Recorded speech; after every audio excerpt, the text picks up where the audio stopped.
जेव्हा बातमी असते विश्वासाची तेव्हा नाव येते जळगाव उन्नती न्यूज। तुमचा हक्काचा आवाज जळगाव उन्नती न्यूज। पाहूया आजच्या बातम्या।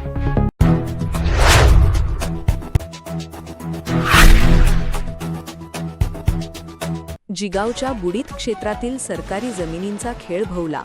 25,000च्या लाच प्रकरणात तत्कालीन व्हिडिओ संदीप कुमार मोरे एसीबीच्या जाळ्यात। जळगाव जामोद पंचायत समितीत खळबळ।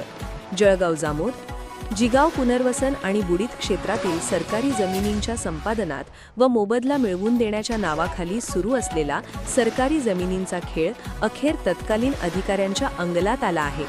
जळगाव जामोद पंचायत समितीचे तत्कालीन गटविकास अधिकारी बीडीओ संदीप कुमार मोरे यांना 25,000 रुपयांची कथित लाच स्वीकारताना लाचलुचपत प्रतिबंधक विभागाने एसीबीने रंगेहात पकडले असून या कारवाईमुळे संपूर्ण बुलढाणा जिल्हा प्रशासनासह राजकीय वर्तुळात प्रचंड खळबळ उडाली आहे। जिगाव हा जिल्ह्यातील एक महत्त्वाकांक्षी सिंचन प्रकल्प आहे। या प्रकल्पाच्या बुडीत क्षेत्रात येणाऱ्या जमिनींच्या भूसंपादनात आणि शासकीय जमिनींच्या वाटपात मोठ्या प्रमाणावर अनियमितता व गैरव्यवहार झाल्याच्या तक्रारी सातत्याने समोर येत होत्या।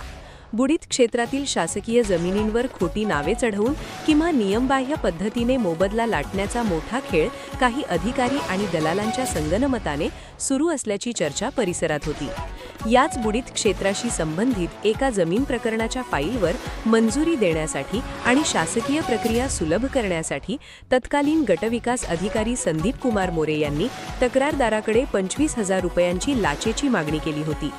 तक्रारदाराची लाच देण्याची अजिबात इच्छा नसल्याने त्यांनी थेट अमरावती बुलढाणा लाचलुचपत प्रतिबंधक विभागाकडे धाव घेऊन रीतसर तक्रार नोंदवली। एसीबीच्या पथकाने प्राप्त तक्रारीची गुप्तपणे पडताळणी केली असता तत्कालीन बीडीओ संदीप कुमार मोरे यांनी 25,000 रुपयांची लाच मागितल्याचे निष्पन्न झाले। त्यानुसार एसीबीच्या पथकाने जळगाव जामोद येथे सापळा रचला। ठरल्याप्रमाणे तक्रारदाराकडून 25,000 रुपयांची लाचेची रक्कम स्वीकारताच दबा धरून बसलेल्या एसीबीच्या पथकाने झडप घालून संदीप कुमार मोरे यांना रंगेहात ताब्यात घेतले। त्यांच्या विरुद्ध भ्रष्टाचार प्रतिबंधक कायद्यान्वये गुन्हा दाखल करण्याची प्रक्रिया सुरू करण्यात आली आहे। संदीप कुमार मोरे यांच्यावरील या थेट कारवाईमुळे जळगाव जामोद पंचायत समितीसह जिल्ह्यातील इतर शासकीय विभागांमधील भ्रष्ट अधिकाऱ्यांचे धाबे दणाणले आहेत।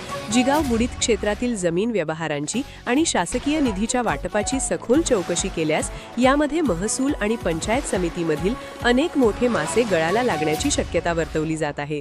स्थानिक नागरिकांनी आणि सामाजिक कार्यकर्त्यांनी या कारवाईचे स्वागत केले असून जिगाव प्रकल्पाच्या नावाखाली शासकीय तिजोरीवर डल्ला मारणाऱ्या सर्वच दोषींची चौकशी करण्याची मागणी आता जोर धरू लागली आहे।